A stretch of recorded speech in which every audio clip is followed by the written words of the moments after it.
What is our mission? Who will make Christ committed follower. So all of us who are in this room, we all have one mission. Right? To go and make disciples. Who will also make disciples. That's why Johnny asked us, how among you are part of a D group? That's a discipleship group. Okay, that's where we grow. So, what is our mission? To honor God and make Christ committed followers who will make Christ committed followers. If I'm here today, I must have this in my heart that I have a mission. Sabi mo sa katabi mo, you have a mission. You know, the worst thing that could happen to a church is for us to go here as like, because it is Sunday, I go to church, you live your life without a mission. Pag nawala yung mission, wala tayong direction. Wardi-wardi ang buhay natin. Okay? So, it is founded in the Great Commission, go therefore and make disciples. If you're with CCF, kahit nakapikit. May we all close our eyes. Close your eyes. Would you please recite this verse? 1, 2, go.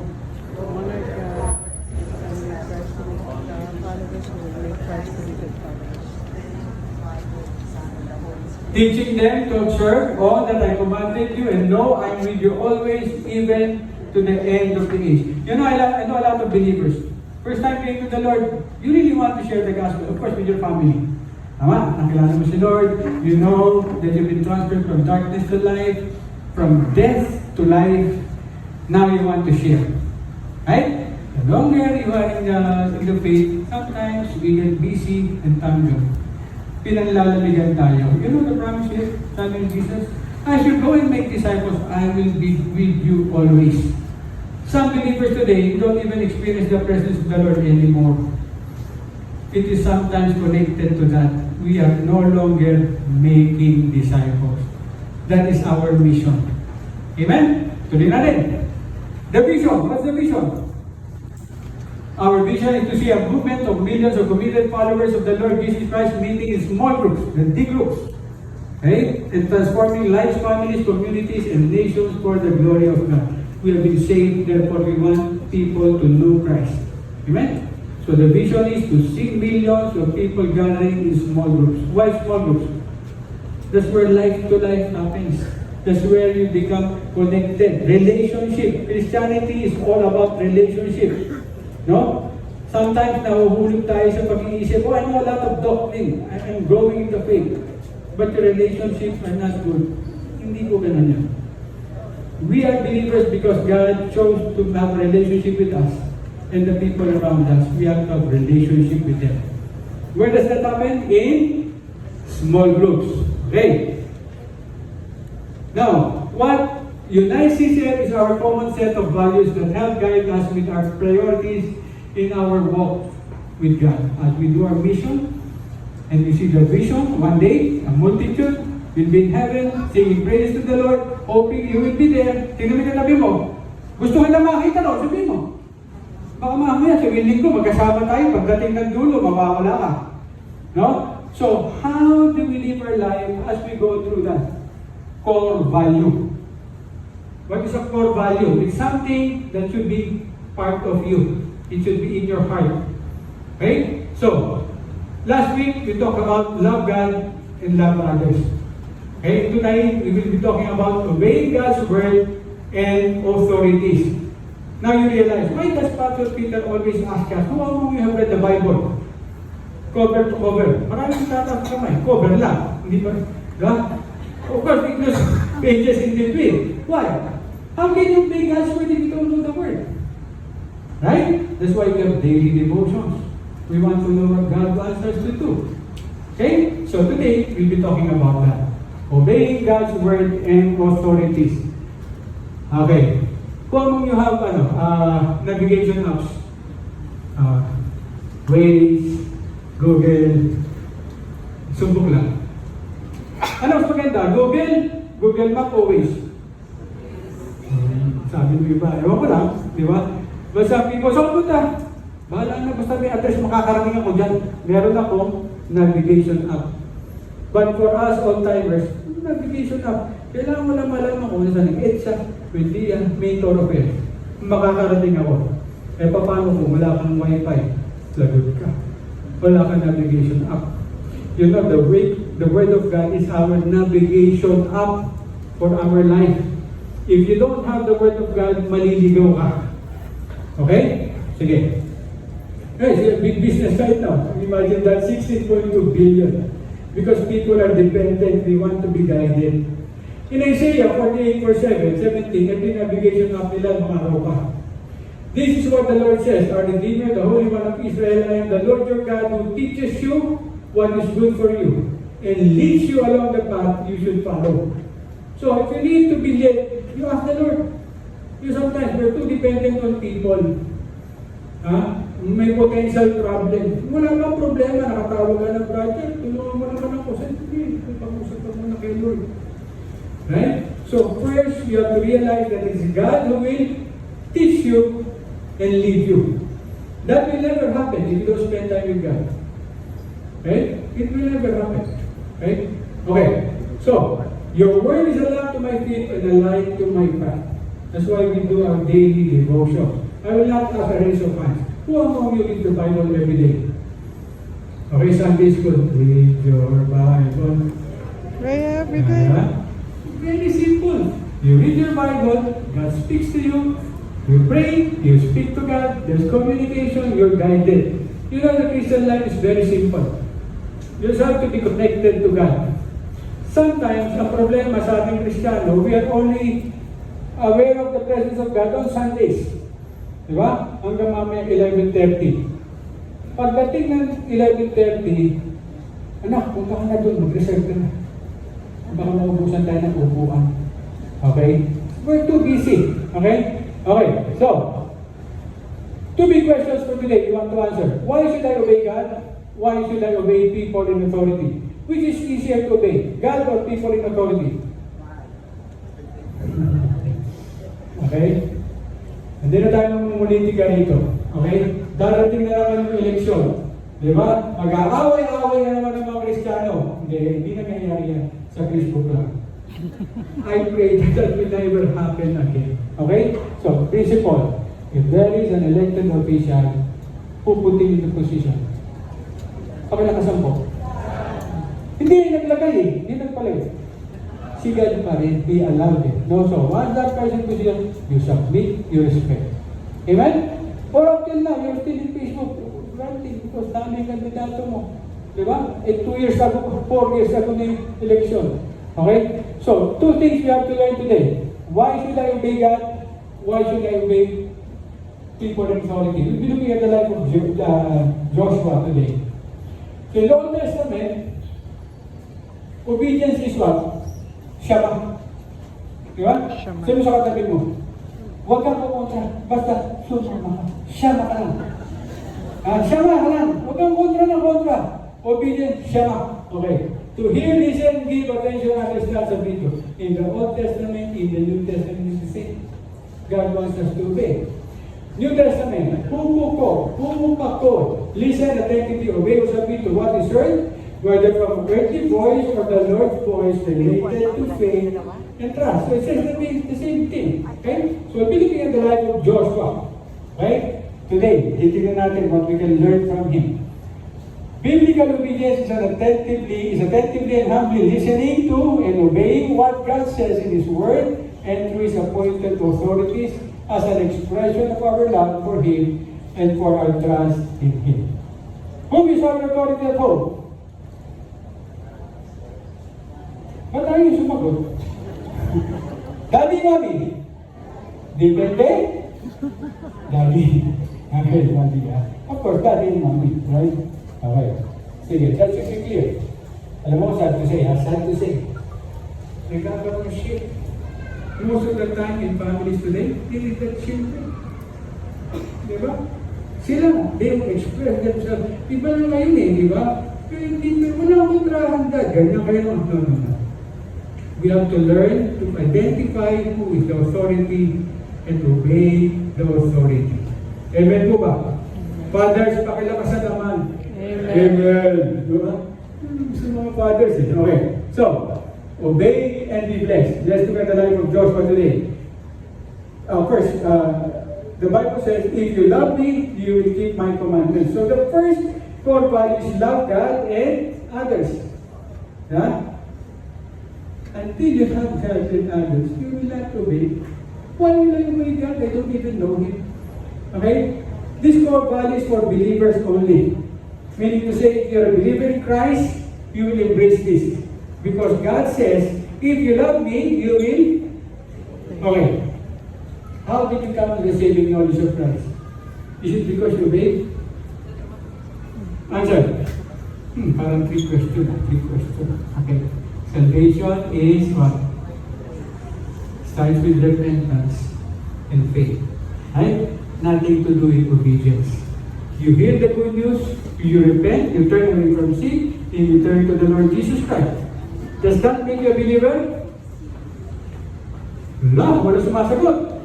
Does that make you a believer? Yes, 100%. What is the proof that you're a believer? You obey. Right? Amen? We are called by God, by the grace of God. We hear the gospel, the Holy Spirit of God convicts our hearts. We repent from sin, we turn to the Lord. Now that we love God, because He first loved us, how do we express our love for God? We obey. Hey, brother, di ba naman ang kulit ng kasama ko? Iba to. We're not talking about your husband, we're not talking about your boss, we're not talking about your authority, we're talking about our love for God. Okay? So, lalampasan mo yun. Sabi mo sa katabi mo, lampasan mo. Huwag lang masyado, sa kang makarating. But you know, that's the perspective here, right? Because sometimes, that's where the problem comes in. Naiiwan tayo doon sa tao. Pumunta tayo sa isa. If you love me, you will keep my commandments, and I will ask the Father, and He will give another helper, that He may be with you forever. That the Spirit of truth, whom the world cannot receive because it does not see Him or know Him, but you know Him because we have the Word of God, we have the Spirit of God. Okay? So no problem about guiding us what to do. The only question is, will you obey? Okay? What causes us to disobey? Think about it. I want you to think about it. Every time we disobey, what's the problem? Pride. Always pride. What is pride all about? What is the center of pride?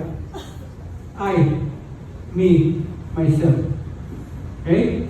So if you humble yourself, we will see later on the example of the Lord Jesus Christ. It is always pride that causes us to disobey God. We want it our own way. Okay? Okay. So, in Joshua's life, we will see an example of a humble man that has been blessed by God, used by God mightily, and we will see later on that he is the what? He's like the Lord Jesus Christ. His name is Joshua, in Greek is Jesus. Okay? So there is a typology here. You will see later on. His example. Okay? When he led Israel from the Egypt to the promised land. Okay? Tingnan natin.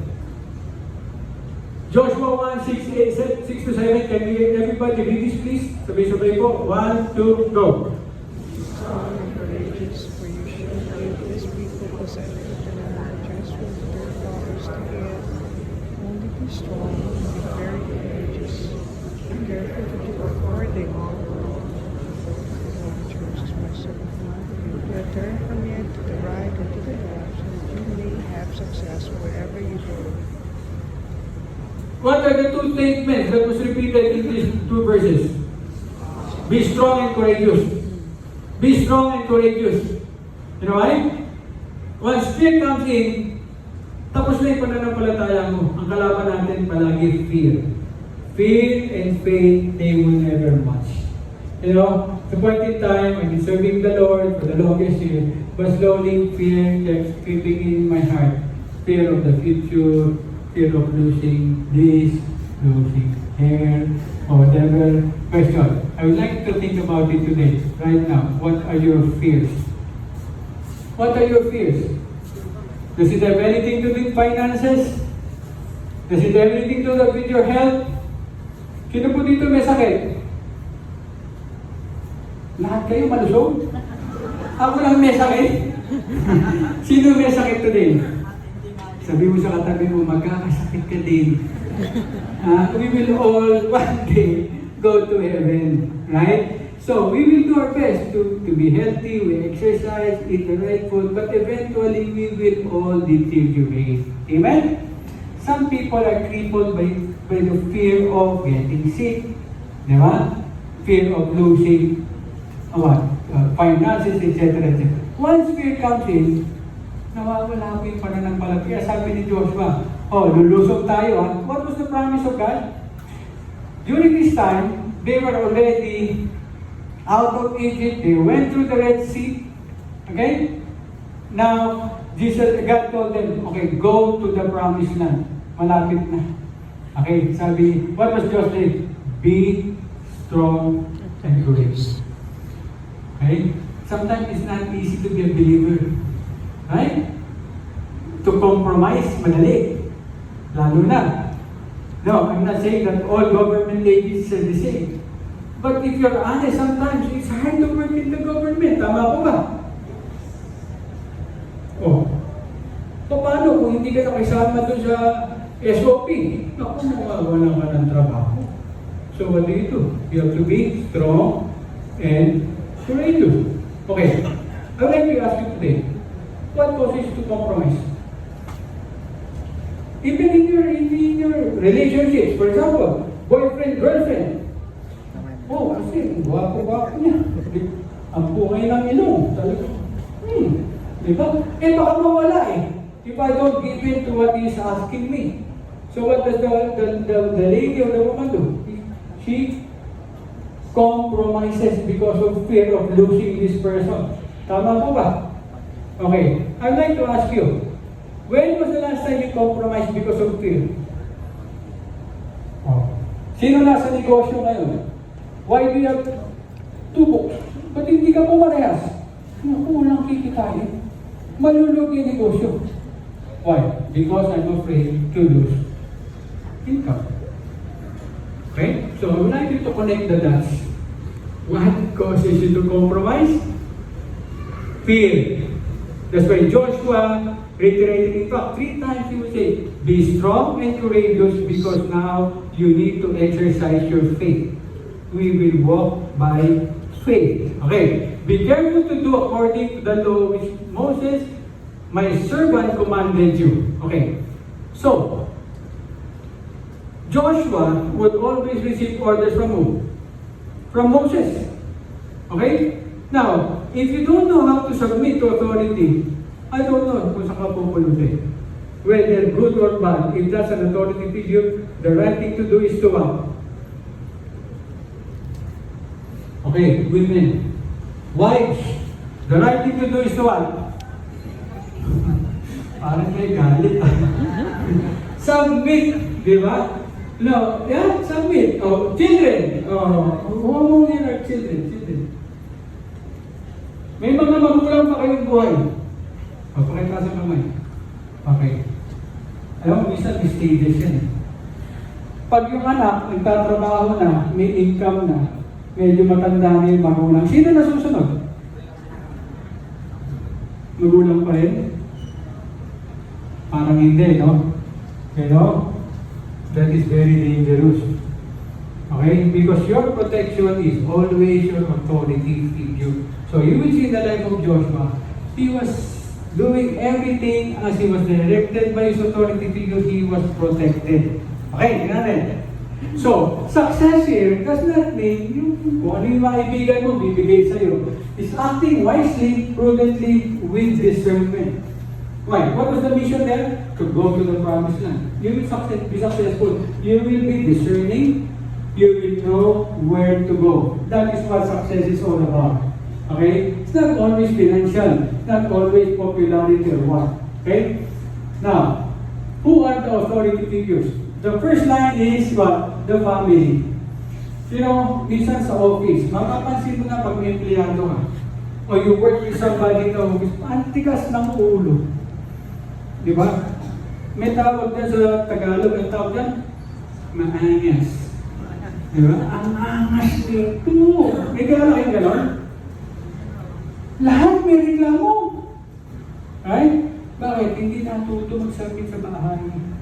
Reflection yan. Right? You know, I'm not saying this for huwag sana masaktan, ano? But you know, companies are having a hard time right now because, I don't know, Gen Z ba ito or whatever. If they work, medyo hindi na nila type, alis na lang yan. They would not even ask for permission. They don't care about, submitting to the rules or what. Lilipat na lang ng lilipat. You know, it is a big problem today. So, the greatest challenge is in the family. Okay? Children, you want to be protected? You want to have discernment and wisdom? Submit to your parents. Children, obey your parents in the Lord, for if this is right, honor your father and mother, which is the first commandment, the promise, so that it may be well with you and that you may live long. There's a promise there. Right? And he said to them, why is it that you were looking for me? Did you not know that I had to be in my Father's house? Who's speaking here? Jesus. When Mary and Joseph was looking for him, but they did not understand the statements which he had made to them, and he went down with them and came to Nazareth, and he continued what? In subjection to them. If you were Jesus, you know that your parents are limited. Tao lang po sila. They don't even understand your role, but they know that you are the Messiah. Parang, wala yatang alam ito mga ito. Susunod pa ba ako rito? Di ba? It would be so hard for him to submit. But you know what? He submitted. So, if you find it hard to submit to your parents, please be reminded of what Jesus did. He is God, creator of the universe, but He submitted completely to His authority, and He was blessed. Mga anak, sino po dito yung mga anak? Pakita sa kamay. Lahat po kayo, wala naman sikaw dito eh. Lahat naman tayo anak eh, di ba? If your parents are still alive, you want to be successful, you want to be protected, submit. Okay? Sasama, ang tingin ng bata sa akin. Okay. Alright? David Matthew said in Desiring God submitted to man, the God child obeyed his mere human parents. In our modern age, taught to despise the ideas of submission and obedience, the Son of God, himself worthy of limitless worship and praise, shatters our shallow conceptions of value and worth. God Himself, in human flesh, submitted Himself to two average, ordinary, inexperienced parents. Don't ever say, nanay, wala naman gusto from you. Professional na ako, ito ako. Mas alam ko. You're in grave danger. Don't go there. Problema. Amen? Children, can I get an amen there? Galing sa inyo okay. Have to, and I'm honest, if you submit to your parents, God will bless you. Eh? Pag-uwi mo, sorry. Sorry ka na. Eh? Gusto mo ngayon eh. Okay pa na, mamaya. Sige. Spiritual leaders. Ito, medyo mahirap. I'll be honest with you. Why? If you're a spiritual leader, you expect much from that person. Spiritual leader ka nga eh. Wala kang karapatan magkamali. Diba? Kaya pag ikaw sumabit, naku, hirapan ako dyan. Okay. Subok. Magdala ng time. That you heard that something happened, something wrong happened to a spiritual leader. Diba? How did you feel? Nalungkot ka ba o natuwa ka? You know, there are mixed emotions. Why? Siya nga, leader nga, nahulog na eh. So okay lang ako mahulog. O siya, ganito. And you talk about this leader. You know of a leader. Naku, ilang taon na pinag-uusapan pa yung mali niya. Because expected. Pero my standards, they're spiritual leaders. If you're a leader here today, please be careful how you walk. Damay po yung nasa ilalim.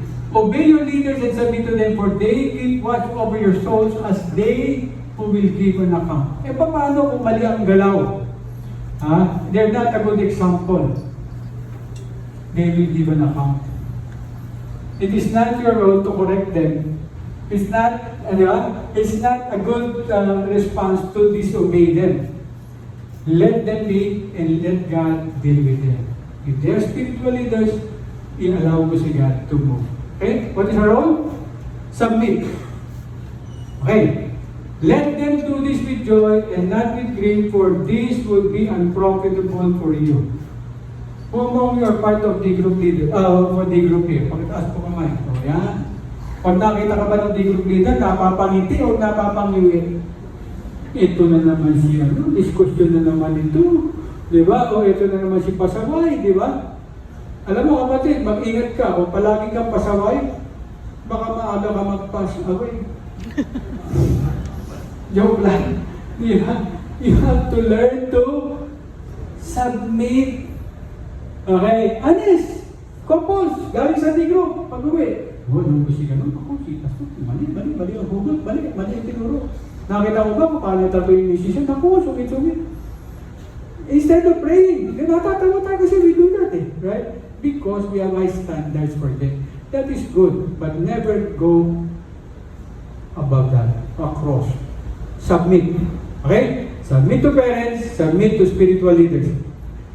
Superiors, if you are an employee, if you're working, di ba, we always have superiors. Wala naman sa atin nando sa pinakadulo. Okay?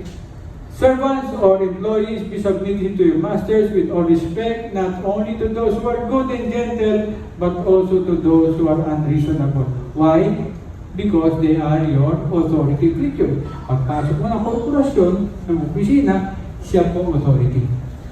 Amen? Huwag yung pagpiestahan, pag-uusapan niyo yung boss niyo. Okay. Will I ask a raise of hands? No more. Baka lahat tayo magtaas ng kamay. Hanggang sa bahay, susumbong mo pa sa mister mo yung ginawa ng boss mo. Tama, mali. Ikaw yung boss. Ikaw yung nag-uusapan. Di ba? So, we have to be careful with this thing. Alam mo, it became a norm eh. Parang okay na. No, it's not okay. There are consequences later on, we will see. Okay. Governing authorities, every person is to be in subjection to the governing authorities, for there is no authority except from God. And those which exist are established by God. Therefore, whoever receives authority has opposed the ordinance of God, and they who have opposed will receive condemnations upon. As I have said kanina, governing authorities, government, leaders, once they're elected, tapos na ang kampanya. Shut up, submit. Be a positive influence for the country. Amen? Okay. Show me the coin, the example of Jesus when he was asked. Diba? Sabi niya, we give to Caesar. Caesar is a very evil person. Sabi ng mga disciples. Diba? Show me a coin used for the poll tax, and they brought him a denarius. And he said to them, whose likeness and description is this? They said to him, Caesar's. Then he said to them, then render to Caesar the things that are Caesar's, and to God the things that are God's. Okay? Be a good citizen, di ba? Of this nation. Right? Are you a good citizen? Palagi kasalanan ng MMDA. Sinaway mo, tapos nilagyan mo. Okay? Pero hindi, may bago na. Dito sa kanto. Si-share pa kayo, ay, hindi po lagay ito. Sir, love gift. Hindi, joke lang. Joke. Please don't do that. Don't compromise. Di ba? You submit to the authority. Okay? So, when not to obey. Yan gusto natin marinig eh. When is it alright not to obey? We gave you strict orders not to continue teaching in this name, and yet you have filled Jerusalem with your teachings and intend to bring the man's blood upon us. So they were what? Talking to the disciples. Pinagbabawalan sila to preach it. What did they say? But Peter and the apostles said, we must obey God rather than man. When you want to compromise by submitting, don't. Right? Submit to God first. Of your bosses, okay, you work for me, I want you to do some magic with your calculator para lang makikita natin. Don't do that. Diba? I experienced that before when I was working in a marketing firm. Hinti po kami ng mga office machines. My boss was a very good businessman. Mag-import siya, OEM, tatatakan niya ng iba. Oops! Ito, sabi. Hindi, sabi na, Tony, wala tayong supply. We have lots of orders. We have to do something about it. Sabi ko, boss, we're not being honest. We cannot sell that. Di ba? Nanloloko tayo eh. Sabi niya, so, no, I cannot sell that. Okay, but don't forbid your sales reps to sell. So, pinayabi niya, sige, magbenta kayo. Sabi ko, boss, I will not get an override from their sales. Okay, do as you please. Yeah? Hanggang bandang huli, he told me, you have to sell. No, I cannot. You have to resign. Sabi ko, problema. Bago panganak si Matthew. Asa si Matthew? Sabi ko, pag walang trabaho, walang gatas. Di ba? So, problema. Sabi ko, no, I will not resign. Tanggalin mo ako. Ma, tinanggal nga ako. Sabi, di ba? So, walang choice, di ba? Okay, so that's where I landed the job in Penwell. Okay, so, God has His ways. But if you're afraid, you will compromise, wala, maybe I'm still there. Sabi nila sa Chinese, hao xiao. Nang hao xiao, di ba? Ganun yun eh. But not all Chinese. Good Chinese businessman. Okay, don't get me wrong. So, I'm just giving you examples. In the workplace kasi madalas mangyari yan. If you will be forced to compromise even with your husband, okay, sweetheart, tagal na natin pinag-aawayan itong drugs na ito, tsaka alcohol. Join me na lang para happy tayo. Gusto mo ba, nag-aaway tayo lagi? Hindi nga, sige, di ka naman ba? Don't do that. Amen? O baka naman, ginawa mo na. Sabi na, pare, si kumpare na nangyayari. Si kumare payat na rin. Ala? Di ba? Kagulo na. No. You have to know when to say no. Okay? Everybody say no. Pakalakasan mo. No. Madali lang yan. When you start saying no, you will understand. Okay? Compromise. No. Okay. First point. Ako, first point pa lang. Di ba si Alan? Baka lalabas na yung 5 minutes, 10 minutes, di ba? So, the blessing of personal rewards. When you obey God's word and God's authority, definitely, there will be a blessing. So let's just go quickly. The book of the law shall not depart from your mouth, but you shall meditate on it day and night, so that you may be careful to do it. Don't leave it here. Do. Okay? According to all that is written in it, for then you will make your way prosperous. And then you will be successful. Have I not commanded you? Again, the third time. Everybody. Strong and courageous. Because fear causes us to compromise. Do not tremble or be dismayed, for the Lord your God is with you wherever you go. What does prosperous mean? To progress, to move forward. What was the goal? To go to the promised land. What is our goal? To go to heaven. You move forward. To be more Christ-like. Okay? May I submit to you, brothers and sisters, our goal as believers in Christ is to be like, to be like Christ. That's what prosperous means. You move forward. You transform in your character to be more like Christ. Amen? Okay. Then the Lord spoke to Moses, saying, send out for yourselves men so that they may spy. We'll be reading this verse. It's like a story. No? So use your imagination as we're reading. No? So the Lord spoke to Moses, saying, send out to yourselves men that they may spy out the land of Canaan, which I am going to give to the sons of Israel. You shall send a man from each of their fathers, tribes everyone, a leader among them. So Moses sent them from the wilderness to Paran at the commandment of the Lord, all of the men who were hands of the sons of Israel. So how many tribes were there? 12 tribes. So the leader of each tribe, Moses chose one. Okay? So these are the leaders. Okay? They have a mission. What will they do? Okay, where were they? Tanaw na nila yung promised land eh. They will spy out the promised land. Tignan nyo yung lugar. Ano itsura? Okay?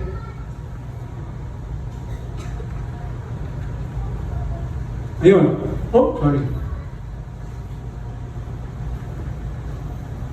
Oh. Dali ha, balik tayo. What's happening? The first, ano ba? Is this working? Yeah? Okay, yeah. So, Moses sent the spies. Okay, yan. Kung ngayon may spice girls, di ba? These are the spice boys. 12 spies. Okay, they will go to spice, to spy the spice, to spice to look at the place. Okay. So, when Moses sent them to spy out the land of Canaan, he said to them, go up there into the Negev, then go up to the hill country. So what the land, see what the land is like, whether the people who live in it, the strong or weak, so you have to look at the place. Okay? Tingnan mo sitwasyon because we will move forward. We will conquer the land. Like a good general, di ba? Mapapalaban sila eh. Tingnan mo yung weakness, stronghold, fortress, di ba? So, they did their part. They went there. Okay, look at the cities. Sabi niya, make an effort to get some of the fruit of the land. So we will see if it's really true because God said it's a land flowing with milk and honey. And the ground was so fertile. Ganda ng bunga ng mga halaman. So they did exactly what Moses said. When they returned from spying out the land at the end of 40 days, so they were there for 40 days. Remember that word, 40 days. They proceeded to come to Moses and Aaron and told the congregation of the sons of Israel the wilderness of Paran, Kadesh, and they brought back word to them and to all the congregation and showed them the fruit of the land. So they did their mission. Balik na sila. May dala silang prutas. We went into the land where you sent us, and it certainly does flow with milk and honey. And this is its fruit. Grabe. Ha? Ano yan?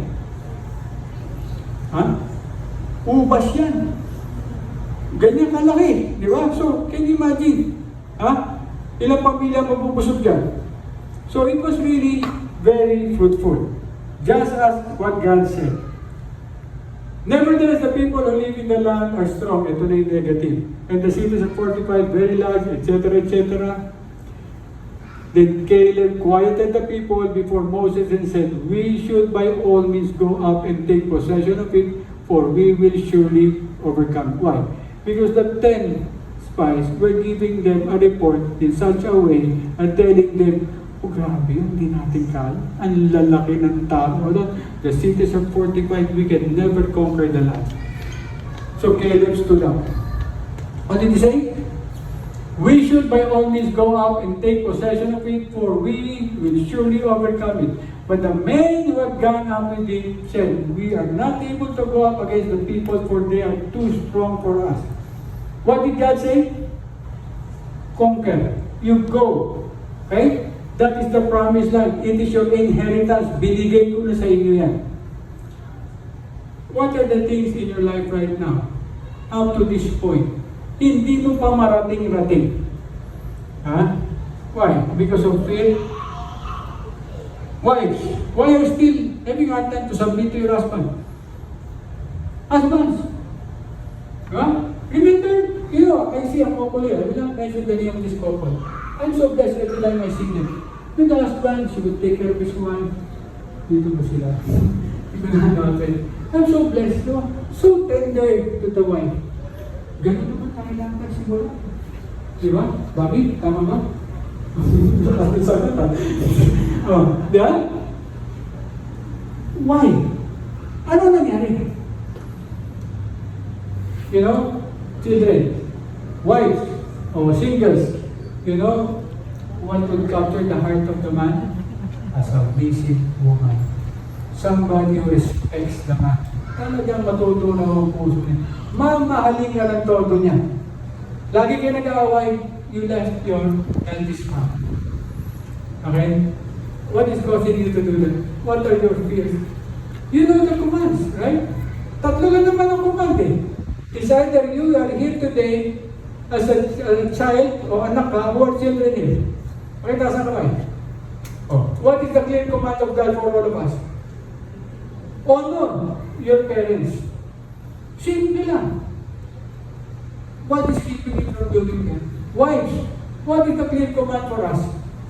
Submit to your husbands. Husbands, love your wife as Christ loved the church. If we will all go back to that selfish path, you cannot imagine how God will use us to further His kingdom. You know, we are launching the EFAN, Every Family a Discipleship Group. Okay? Why? Because there are a lot of people in the church, couples, they attend big groups serving the church, pero pagdating sa bahay, kagulo. There are leaders in the elevate, big ministry, pagdating sa bahay, pasaway. You know, we have to start with our family. If we can move forward with the Christian life, we start with our family. And I'm not Moses, but I'm commissioning all the fathers. Makataas po ang kamay ng mga fathers. You are the leader. No matter what happens, you are the leader. Amen? Sala na sumagot eh. Fathers. Amen. Oh, we have to see changes. You know, fathers, marami mawawala sakit ng ulo. The best thing the father could do for your children is to love your wife. If the children see you, that you love your wife, they will respect you. They will be secure. It will be a good place to be. Amen? Okay. So Caleb, he knows exactly what God said. Sabi naman, no, God told us to get the land. In our context, what are clear instructions from God? Okay? So they give out the sons of Israel a bad report. Why? Ano ba sabi ni Joshua? Be strong and courageous. Were they strong and courageous? They were so fearful. They don't know what to do. They wanted to disobey God because of their fear. So they gave a bad report. Ang ginawa nila, they were hoping to influence all the people to justify para sila rin matakot. So, just forget about that. Alam na tayo na ibang lupa, mamatay tayo dyan eh. Diba? So they were willing to compromise, disobey God because they were afraid to obey God. Okay? Paulit-ulit po itong message. One main point today. We compromise, we fall into sin because of fear. You have to be strong and courageous. So, of the land which they spied out, saying, the land through which we have gone in spying it out is a land that devours its inhabitants. Diba? Mga halimaw pala nakatira doon, sabi nila. Okay. And all the people who we saw in it are men of great size. Mga pang-NBA, malalaking tao daw. Diba? So, ayan na. Diba? So, lumaki na ng lumaki yung multo nila. Yun, no? Usap nila, hindi pa ako mura dun. Anak lang tayo ng Diyos eh. Yung Diyos na may likha ng lahat. Yung makapangyarihan sa lahat. Yung nagpumanan na. Diba? Think about it. Your God is the God of creation. The King of Kings and the Lord of Lords. How do you conquer fear? Learn to trust God. There also we saw the Nephilims, the sons of Anak, part of Nephilim, and we became like grasshoppers in our own sights. And so we were in their sight. Sabi nila, nagmukha kami, tipaklong. Diba? I pray, na bukas, pag nagsalamin ka, hindi ka mukhang tipaklong. Diba? Lumiit na lumit ang tingin mo sa sarili mo, nakalimutan mo na napakalaki ng Diyos mo. Okay? That's why we cannot move forward. Then all the congregation lifted up their voices and cried, and the people wept that night. All the sons of Israel grumbled against Moses. You see what happened? After following the Lord, they saw a miracle of 10 plagues. God had miracles. They saw them. Right before their eyes, tumalawang Panginoon. Red Sea, it parted. They went through the Red Sea.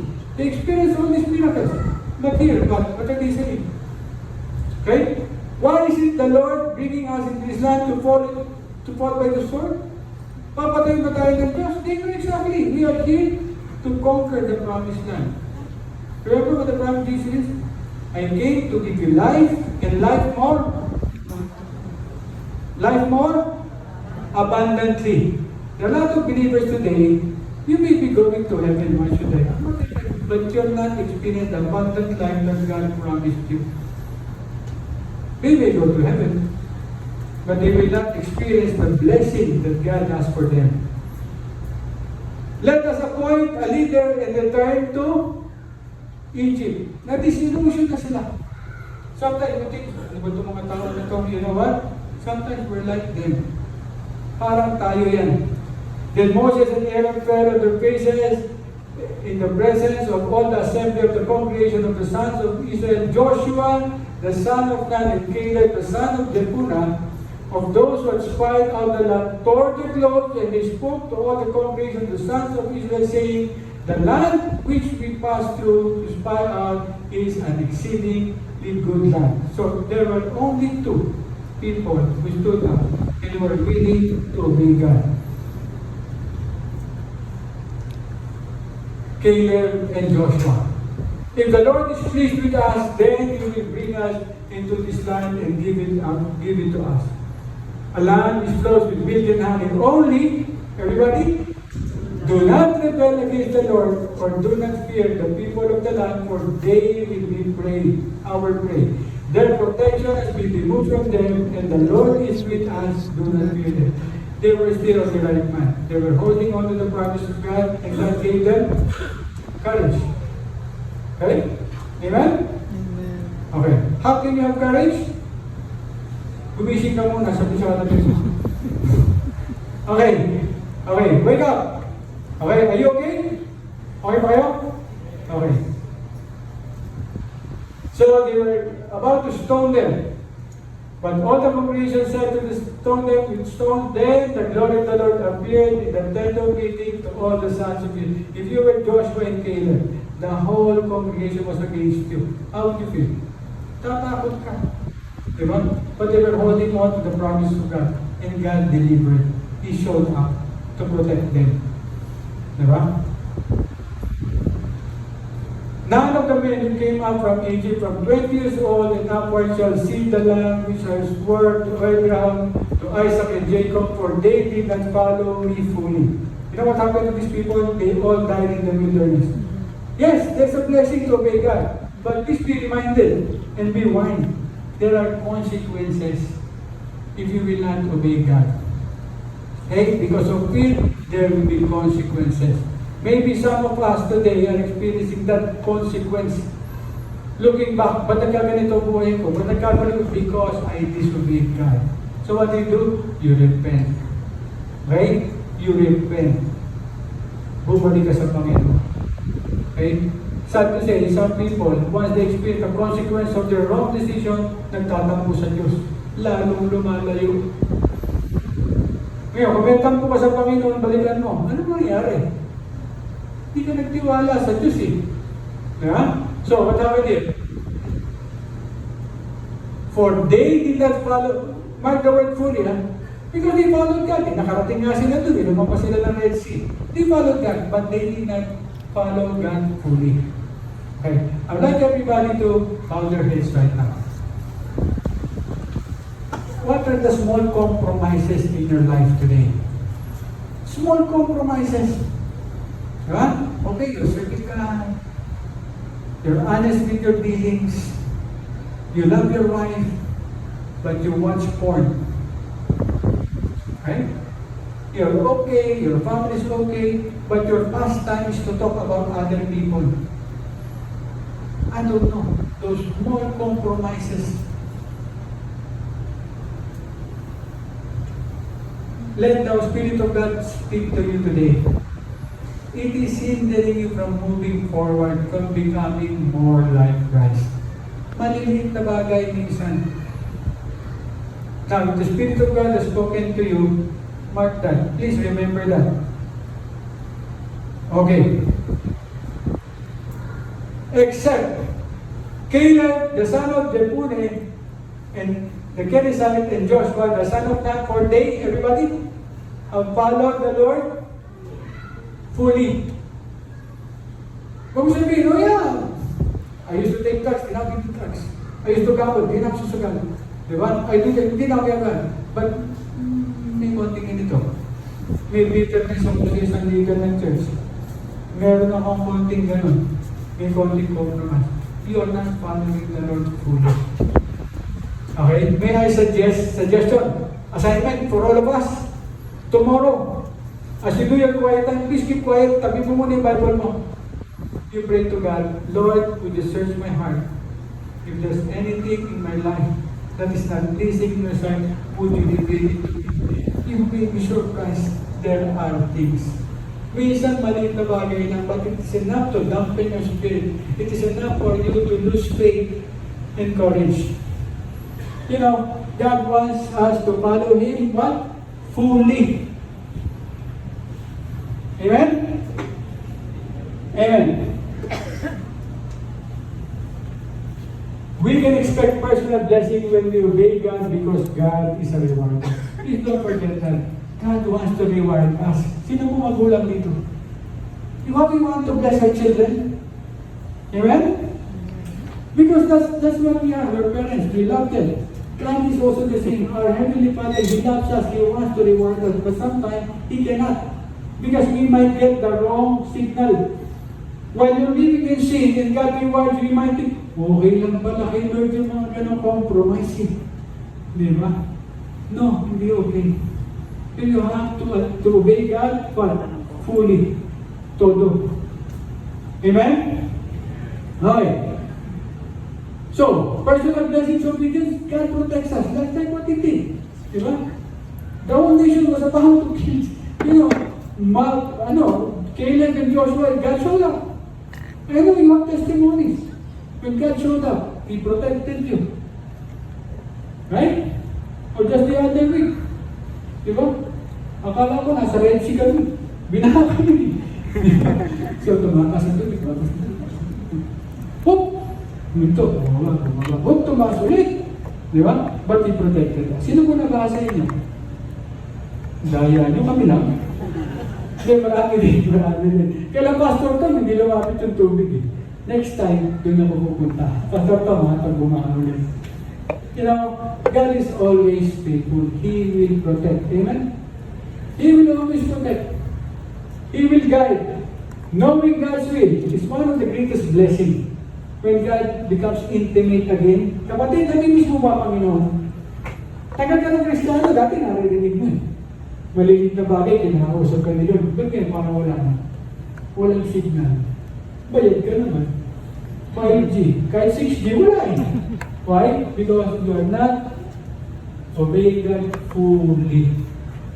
You fully importante. May compromise. You know, it's a blessing. To hear God's voice again. Character development, humility.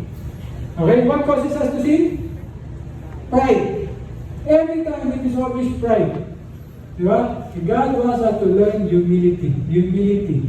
God opposes the proud but gives grace to the... You want to be great? Be humble. Okay? Spiritual development, greater trust in God. Those are the personal blessings of obedience. By the way, we have 10 points today. Isa pa lang yan. So, and without faith it's impossible to please Him, for he who comes to God must believe that He is, and He is A rewarder. Brothers and sisters, God is a rewarder. Ang problema, He cannot reward you if you are compromising. He loves to bless us. Sino po nakatanggap ng blessing na yun? Okay. Ito, punto sa, if your husband, please raise your hand. What is your blessing? My wife. Ayaw. Okay. So, God is a rewarder of those who seek Him. Question. Last 5 minutes. Okay. The blessing of blessing others. So, Caleb was blessed. What happened? There were only 2 who stood up to the word of God. What was the blessing? His descendants shall take possession of it. So, Caleb was one of the 2 spies who have gained possession of the land that God promised them. Yun po yung reward niya. Hindi lang siya nagkarabang, the whole yung buong angkan. Okay? Are your family members believers already? That's the greatest blessing. Joshua was 40 years old when Moses, the servant of the Lord, sent him from Kadesh Barnea to spy out the land. I brought word back to him as it was in my heart. Nevertheless, my brethren who went out with me made the heart of the people met with fear. But I followed the Lord my God fully.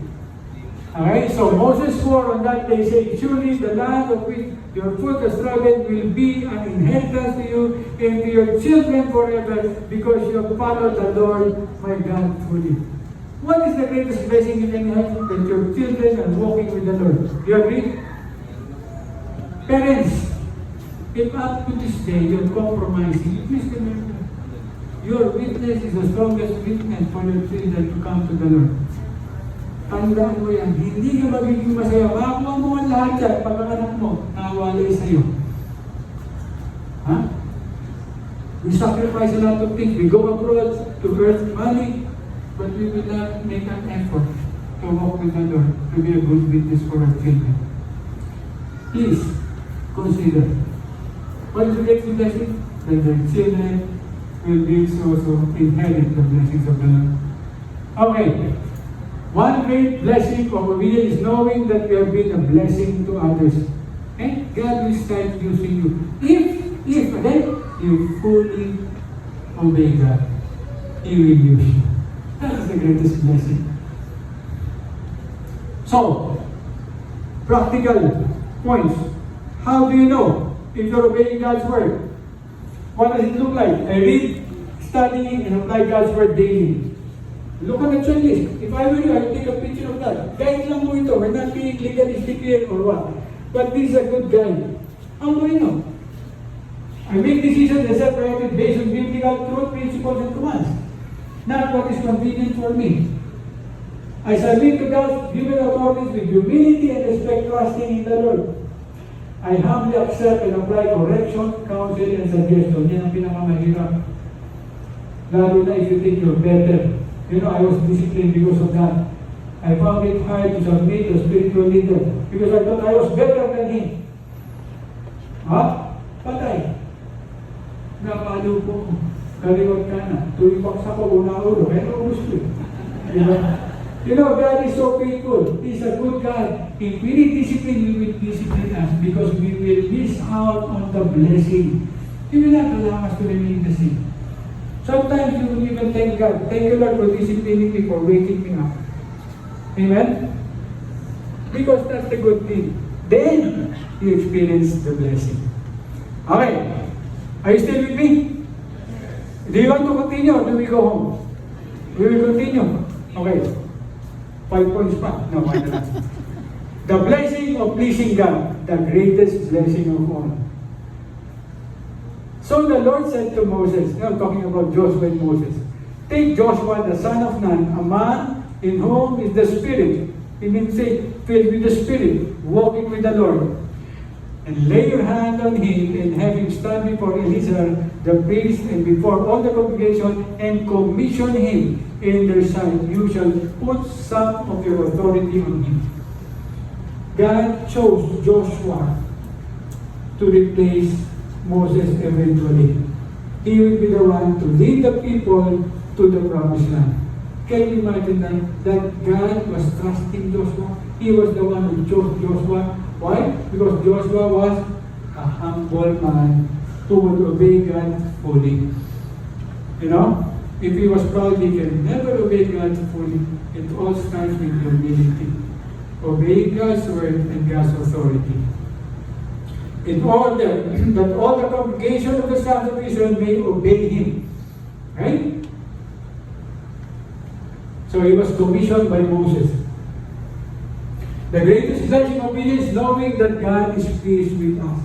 Okay, please don't get me wrong. God is pleased with us already 100%. Why? Because you and I are in Christ. He looks in us, He looks at us with favor, He loves us so much. But you know what?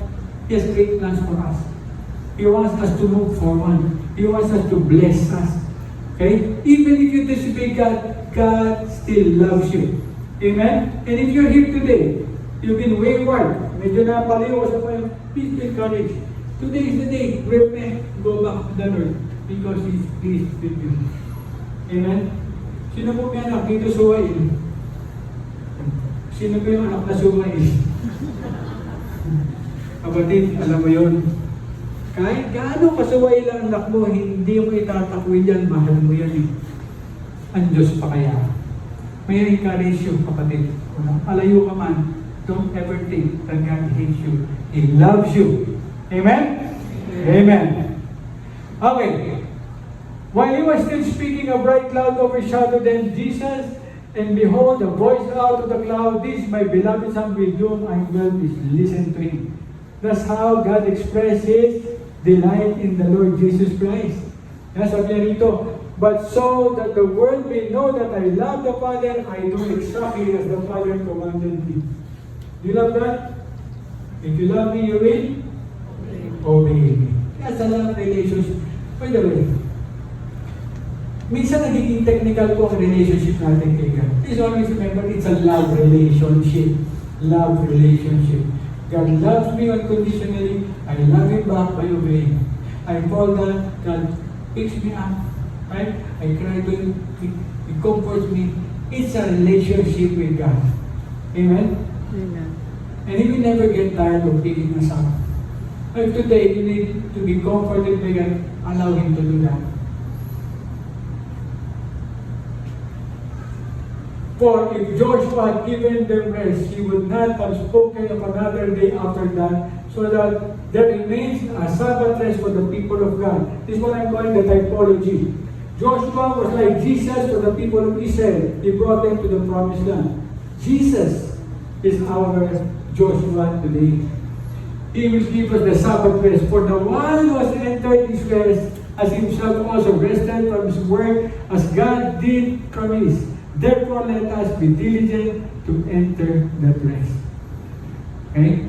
I want you to be sure, 100% that you will experience the Sabbath rest of Christ.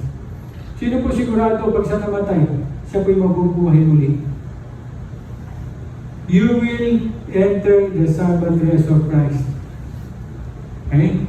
I want you to be assured of that. Joshua means Savior, a shortened form of Jehovah the Savior. Okay? We will not enter into God's rest, God's heaven, if we do not trust His promises. So where does it all start? Now, you think about it. You know, I've been to church for the longest time. Up to now, pag may nag-sinner's prayer, mag-pray pa rin ako kasi hindi ko talaga alam kung save ako eh. Have you done that? Brother Nico, 101 times. Pray ako ng pray. Ba, pinatama ko sa impyerno. Di ba? So, how can you be sure that you're a believer in Christ? That you will go to heaven one day? You have to trust the promises of God. For God so loved the world that He gave His one and only begotten Son, that whoever believes in Him shall not perish, but have eternal life. For God did not send the Son into the world to judge the world, but that the world might be saved. It is very simple. God loves us. Jesus came to save us, not to judge us. The only question is, do you believe that?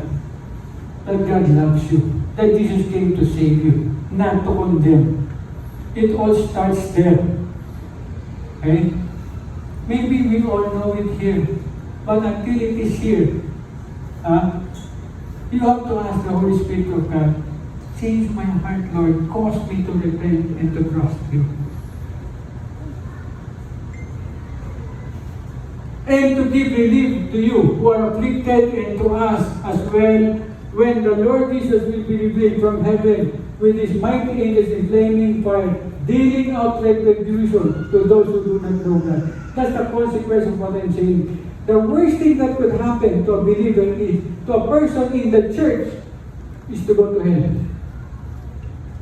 Marami pong nasa iglesia, nag-a-attend ng church sa impyerno pupunta. Because you never dealt with the issue to begin with. John 3:16, kabisado ko na yan eh. But have you experienced the life that Jesus is promising you? So what he's saying here, why will they go to hell? Why will they experience it? Because they do not know God, and those who do not obey the gospel of the Lord Jesus Christ. We will continue. John 3:16, 17, John 3:18. What does it say? He who believes in him is not judged. He who does not believe has been judged already, because he has not believed in the name of the only begotten Son. Please stop asking what you should do. You cannot do anything to save yourself. You just have to believe that Jesus Christ died to pay you for your sin. Repent, turn away from sin, and receive the promise of God. Amen? Why do that? They don't know Him. That's where the knowing comes. The personal relationship with God comes. And this is the judgment, that the light has come into you, but men love darkness rather than the light, for their deeds were evil. Don't ever do this. You go to church, you recite the right things, you think you believe everything, but you're walking in darkness. You will never go to heaven. Because in your heart of heart, you love darkness. So you have to be honest and open with God. You can say a prayer, Lord, you know, when I came to the Lord Jesus Christ, saving Lord Christ, I prayed, Panginoon, kilala mo ako, addict ako, addict. I used to be a drug addict before. Dati ako sa showbiz. Sino ba yung mga dating nasa showbiz? Oh, dami pala natin dito eh. Hindi tayo kita-kita, no? My prayer was, Lord, I know it is here, but I want you to change my heart. That was a desperate prayer. You know, God answered me. Because I was holding to the promise. Because Lord, I know I was bankrupt. What ako magagawa eh? Hindi ko alam gagawin ko. I just need to believe you, to trust you. And that's what you did. Maybe that's what you have to do today. You know so much about the Bible.